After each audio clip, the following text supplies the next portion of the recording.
Hey, how's it going, everybody? It's John from The Cog is Dead, and I am very, very excited today because I can finally announce that The Cog is Dead is in a video game. That's right, this Friday, February 14th, the game Metro Exodus will be available worldwide for PS4, Xbox One, and PC.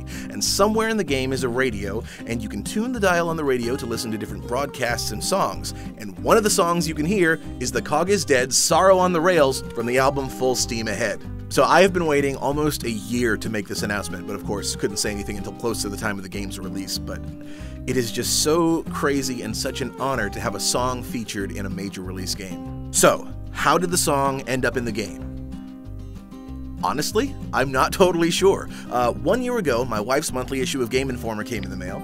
This issue right here, and I went out to the mailbox, brought it in the house, and didn't really think much about it.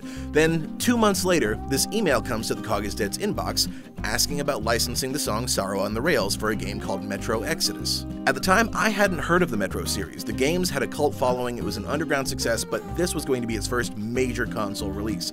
So I told my wife, hey, there's this game interested in using Sorrow on the Rails. It's called Metro Exodus, and it sounded familiar, and I just wasn't sure why.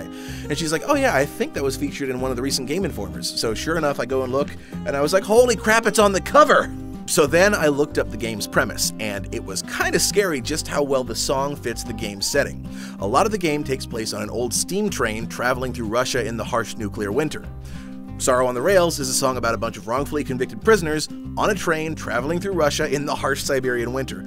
I read that and I'm like, wow, that is crazy how well that fits. To this day, I have no idea who knew the song or knew of The Cog is Dead or how the song was chosen to be in the game, but it is so exciting and a real honor to have been included. So, this Friday, February 15th, in conjunction with the release of the game, a remastered version of Sorrow on the Rails will be available on all digital music outlets, and be sure to check back here on this channel Friday for a brand new Metro Exodus Sorrow on the Rails music video. Alright, that's it for now, everybody. Thank you again so much for continuing to listen, and a big thank you to 4A Games for wanting to include The Cog is Dead in your game. Cheers.